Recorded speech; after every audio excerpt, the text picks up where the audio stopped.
Bem-vindo, bem-vinda a mais um vídeo do canal de algoritmos. Hoje eu tô de touca e é o seguinte, eu vou estar mostrando o projeto que eu fiz sobre um motor de blogs utilizando o Google Drive. Então, se liga só. A ideia aqui é o seguinte, escrever, né, já é um trabalho que você tem que ter na rotina, quando você tem um blog ou uma criação de conteúdo. Só que você ter barreiras no meio disso, né? Ter que ir lá no WordPress ou ter que não sei o que, gerenciar para fazer vários posts, é muito trabalhoso e às vezes acaba até atrapalhando, né? Então a minha ideia foi o seguinte, pra mim é muito fácil pegar, eu crio um Google Docs ali e acabou. Porque eu vou alterando, vou fazendo. Então isso eu conecto esses caras, né, com o meu blog. Eu já tinha até tentado de uma maneira meio zoada fazer isso. E dessa vez eu falei, vou resolver esse problema na moral. Então, beleza, como que ele funciona, né? Só para dar um overview aqui para você. Ele lê pastas de um Google Drive. Dentro dessas pastas vão ter publicações dentro de categorias aqui, né? E elas vão se transformar num site que vai renderizar ali. E aí eu tenho um caso de uso aqui, inclusive, ó, para mostrar para você a funcionalidade, que é o site que eu fiz, né, para minha mãe, eu compartilhei lá no Instagram, que basicamente é um portal de conteúdo aqui, né, conhecimento assim, artístico e tal, mais umas publicações autorais, aí já tem até link para propaganda do livro, né, que minha mãe escreveu aqui, então tudo isso, né, se conecta, né? E, enfim, então esse é o produto, né? Aí eu queria passar com vocês aqui sobre algumas dificuldades que aconteceram e sobre um pouquinho como que ele funciona ali por dentro, né? Então, bom, dessa ideia, né? Tipo assim, primeiro, o Google ele fornece API, né? Para você conseguir acessar o Google Docs, o Drive, né? E aí, logo de cara eu pensei, mamão com açúcar. Vou conectar aqui direto, ele inclusive, ele não manda bem para um HTML bonito ali, mas dado que eu passei eu consigo exibir, né? Então aqui no código, né, eu tenho uma partezinha da lanterna, um projeto em Elixir aqui, que ele faz o processamento desses documentos aqui no Google Docs, né? Eu tentei utilizar uma organização bem simples assim, então, porque tem coisas que ainda estão mudando, então eu tô tentando manter bem tranquilinho ainda, né, a divisão das coisas. E aí esse cara aqui ele vai pegar lá um documento, então tem os métodos de listar e tudo mais, né, e ele vai fazer um build desse documento que ele encontra lá, ele faz uma query na API do Google e build aqui o HTML mesmo, que tem um formato do Google, né? Então tem toda uma transformação que eu faço aqui para o site renderizar daquela maneira que a gente viu lá, né? Beleza. Então tem esse ponto. E aí, o que eu pensei? Eles mesmos já fornecem uma URL para essas imagens que eu hospedo num Google Drive. Então se eu venho aqui, ó, e deixa eu mostrar a minha pasta de algoritmos. Eu puxo, deixa eu pensar, uma página aqui que tem uma imagem. O Google hosteia nessas imagens aqui, então elas ficam acessíveis através de uma URL, tá? E o problema é, se eu pego e exibo dentro do meu site essas URLs, funciona, tá? Só que tem um probleminha, que é a origem das requests que eu estou fazendo não é as que o Google permite, né? Ele tem uma política de quem pode estar exibindo essas imagens. Então, ele até deixa você renderizar algumas vezes, mas depois de algumas requisições passa a levar um erro de CORS, Cross Origin Request, alguma coisa, né? Então, o CORS ele vai começar a bloquear depois de um tempo. E outro problema também que rolava, né? Que as imagens que ele hospeda lá no Drive, elas são do tamanho original, que a pessoa deu o Ctrl+C, Ctrl+V, e às vezes, cara, você pega uma imagem do Google, do seu PC, só Ctrl+C, Ctrl+V, só que, ela é 5 MB. Beleza, assim, a internet hoje é boa e tal, mas, tipo assim, imagina uma página com 5 imagens dessa, bota a pessoa pra baixar 100 MB, fazendo a requisição aqui. Então eu falei, cara, olha só o tamanho que a gente tá exibindo aqui para um celular, sabe? Tipo, eu não preciso ter tão qualidade assim. Então que eu tive que criar também duas coisas aí, né? Eu tive que passar a ingerir essas imagens para eu garantir a disponibilidade delas no meu site. E segundo, eu precisei também fazer um processador dessas imagens que vai reduzir um pouco a qualidade delas, vai fazer um redimensionamento, né? Então, esse é o cara que é feito aqui no Image Storage, né? Engraçado que ele é Storage, mas ele tem os processamentos aqui, né? Mas enfim, aí ele baixa também, faz resize e tal. Usei uma lib aqui que ela conecta com uma CLI do sistema operacional mesmo. Parece que tem esse VIX aqui que você consegue... Tipo, você manda assim, VIX, imagem, tal, e aí você faz alguma coisa, entendeu? Manda o comando, eu quero redimensionar aqui, diminuir a qualidade, ó. Então você vê que isso tudo, pô, teve imagens que era 5 MB, tipo assim, vira 100 KB, sabe? O nível de gasto dessas imagens aqui é muito baixo, cara. É impressionante, olha só.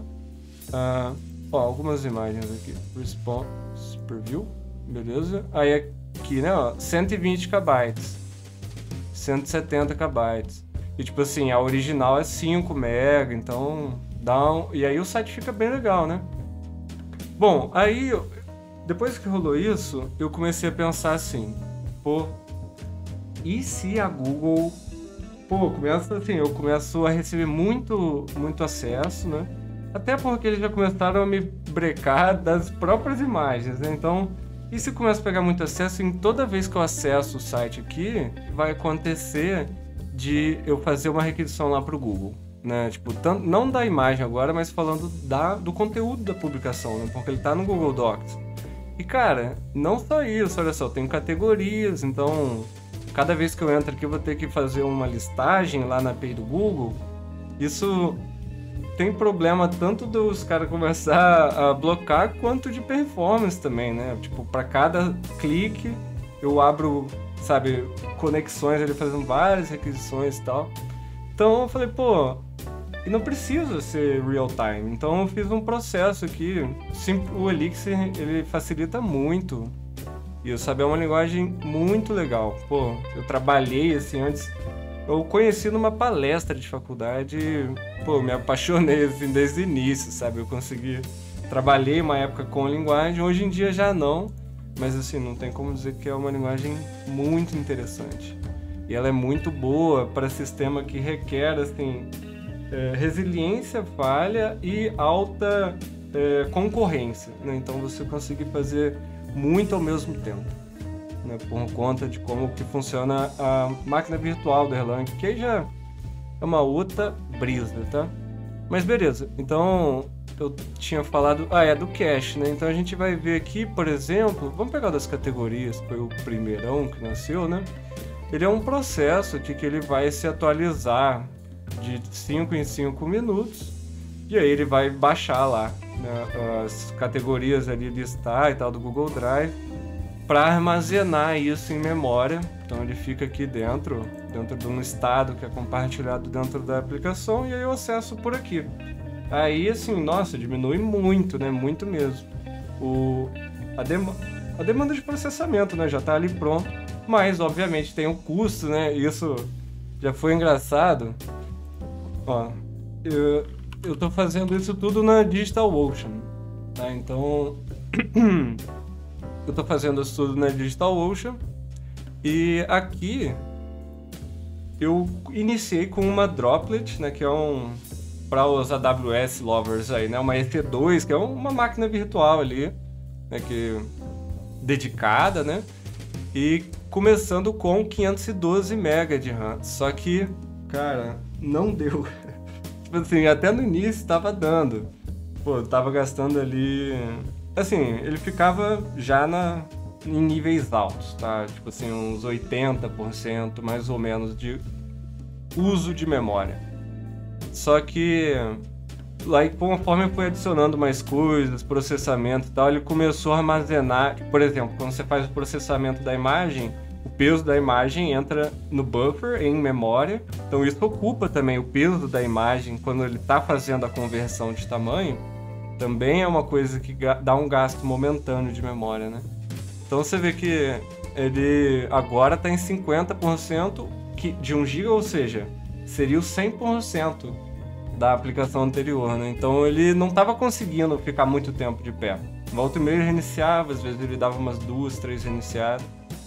Até que eu falei, cara, vamos botar aqui que a ideia é que esse sistema, assim, o Elixir, uma coisa interessante que ele faz é que eu consigo tornar cada aplicação meio que um nó ali, de certa forma, isolado. Ele compartilha, por exemplo, a memória, né, de toda a aplicação. Ele compartilha a memória do host, né, mas ele tem uma certa isolação ali. Tem cuidados, né, de segurança que você tem que avaliar com isso, mas, enfim, é uma possibilidade super real, né? Não necessariamente eu preciso escalar de maneira horizontal já, que tem um pouco mais de complexidade, né? Então, pô, aí acho que teve esses desafios de memória. O que mais que teve? Bom, acho que a última coisa interessante que vale eu mencionar aqui do projeto também foi a parte de tracking, né? Que, bom, eu tinha a opção de habilitar esses rastreadores meio que já automáticos que existem, né, no mercado, tipo da Google, né? Acho que é Google Tag Manager, Google Metapix, né? Tem o Pixcode, eu acho. Pixel, que você já pluga ali, ele coleta as informações, basicamente a amplitude, né? Eu falei, cara, pô, acho que é mais fácil fazer com amplitude mesmo, que eu já sei fazer aqui, e dali, né? Então eu criei aqui, né? Conforme você vai acessando o site aqui, né? Navegando e tal, ele vai disparando alguns eventos ali. Né, ele vai disparando alguns eventos, e aí eu consigo visualizar e, inclusive, compartilhar, por exemplo, com a minha mãe, que ela é a proprietária, né, do site da marca Lanterna, né? Então ela consegue ter acesso a informações que para ela é muito importante, né? E eu consigo criar um space para cada site, então vai ficar uma parada bem legal, né? Boa, e aí assim, eu segui uma estratégia similar, assim, para fazer a publicação desses eventos também. Que foi, pô, em vez de toda vez que eu for enviar um evento, ou eu faço direto do front-end lá, que o site vai bloquear, por exemplo, o meu bloquearia, né? O Brave, ele tem esses filtros anti-trackers, né? Então ele bloqueia a requisição, mas como isso acontece no back-end, aí não tem o que fazer, né? Então, e eu acoplo isso, né, como um plug, o tracking plug, né, que ele vai puxar informações aqui de, request header, user agent, de onde veio e tal, e ele vai colocar isso num evento, além de eu conseguir usar de maneira customizada para outras métricas de sistema também, né, de negócio, mais assim, né. Isso tudo aqui é para estar conectando comunidades, né? Então, assim, tanto a que a minha mãe tem, né? Ela publica, tem uma página lá no Facebook, quanto nós aqui também, né? De algoritmos, assim, para quem já acompanhou aí, viu que no passado tiveram algumas boas publicações. E a ideia é ter um lugar para concentrar também, né? Para estar conseguindo produzir esse tipo de conteúdo, que eu gosto, né? De escrever também, acho que é um jeito bem legal. Então a ideia é essa, né? Conseguir expor isso de uma maneira bem fácil. E aí, assim, você que, cara, tem interesse, assim, seja de dar uma ideia, seja de participar, né? Eu tive uma ideia, posso implementar aqui, a gente pode conversar. Ou você tem um outro projeto. E eu tô tocando uma coisa legal, compartilha aqui, ó, na comunidade de algoritmos, o link vai estar aqui na descrição. Compartilha aqui, eu ainda tô devendo colocar melhor sobre o blog aqui, né? O projeto do iChallenge, o projeto do Discord Bot, eu também coloquei aqui, fui dando os updates, né? Então, entra aí, se comunica aqui também, acho que é uma oportunidade legal da gente, às vezes, estar se ajudando a fazer coisas bem legais, né? Então, beleza, agradeço a sua visualização até aqui, um abraço, até a próxima.